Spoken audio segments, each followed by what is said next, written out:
Hi golfers, Nick here from American Golf and down the entry store today. Today I have with me the new Ping i210. This releases in the UK 30th of July, which is next week. It replaces the i200, which Ping have had the range for a couple of years.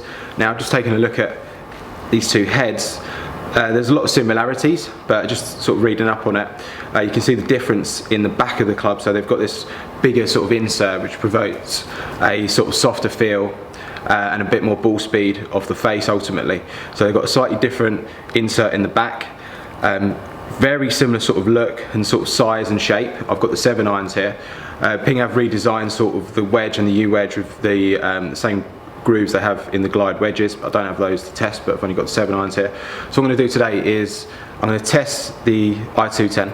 I'm going to hit sort of 5 standard shots. I'm going to see how easy it is to shape the golf clubs. I'm going to hit 3 draws and 3 fades. Then I'm going to sit down afterwards and take a look at that data. So first up, 5 standard shots. I've got the KBS Tour 120 stiff shaft in there.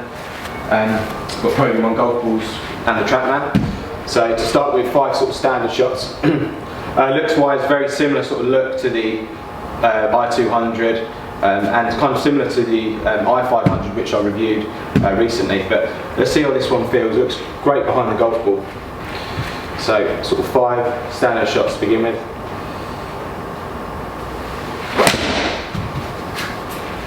Feels great, nice sort of looking flight. Pretty good. I'm not expecting massive distances from this. It's really about the control, consistency, feel.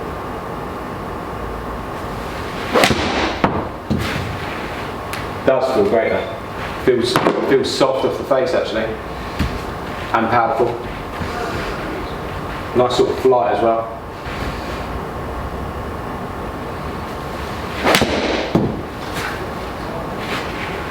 Feels absolutely awesome.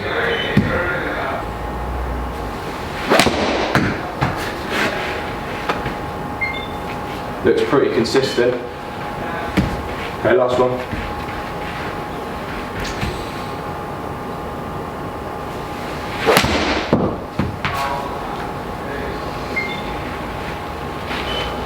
That's 5 standard shots, all in quick succession there. Ball flight looks absolutely awesome. So I'm going to see how easy it is to shape it. So that's 5 standard, we can hit 3 draws now and then 3 fades. Okay, really impressed, first impressions there with the standard shots. So 3 draws now. If you've seen my reviews before, you know, move the ball slightly back in the stance, promote a little bit more inside, half to see if I can get this drawing back to the target. Feels great, yeah, look at that. This club feels awesome, I'm very impressed so far. Okay, 2 more.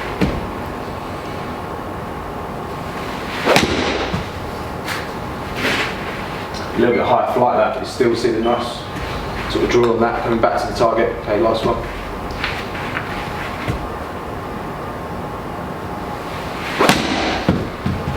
Awesome, that was really good. Very impressed with this golf club so far. This changes to fade. Okay, it's 3 fades, and now moving the ball a bit further forward, just opening the stance a little bit. So we're going to start this left, get it fading back.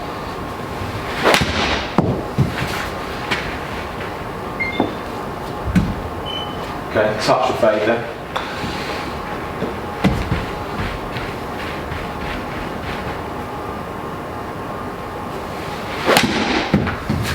Felt good. Yeah, so a bit more fade on that one. Somewhere in between that would be ideal.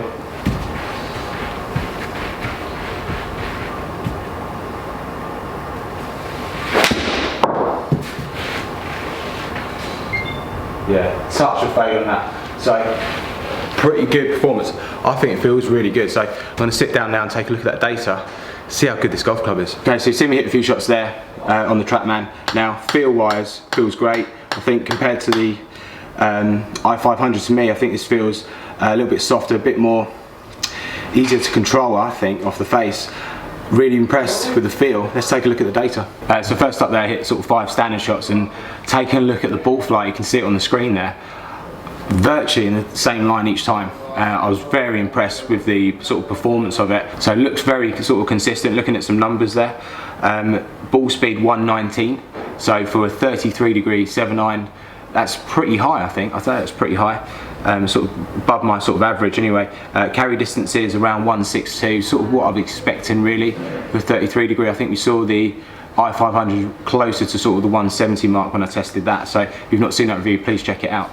Then we moved on and we hit sort of 3 draws, and you can see there, obviously as soon as I move that ball back in the stance, the ball flight goes a little bit lower, tends to draw a little bit more. Seemed quite easy to sort of shape the ball back to the target. Looking at some numbers, ball speed jumped up to 123, carry distance is around about 170, and then we moved on to the fade shot, and again very sort of consistent performances there. Ball speed dropped to 117. As soon as I move that ball further up in the stance, I tend to launch it a little bit higher. You can see the launch jumps up to sort of 21.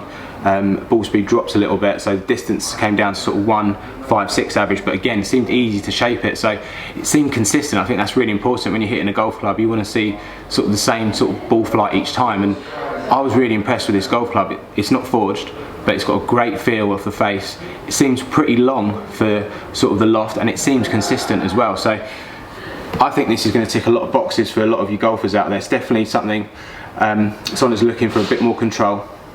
A really great feel as well. I'll be interested to see how this is like on the golf course, but sort of indoor testing, really impressed, really good numbers. I think this is a really good golf club, so I think we're going to do well this year at American Golf. So we've got these in now for you to test. We can fit them.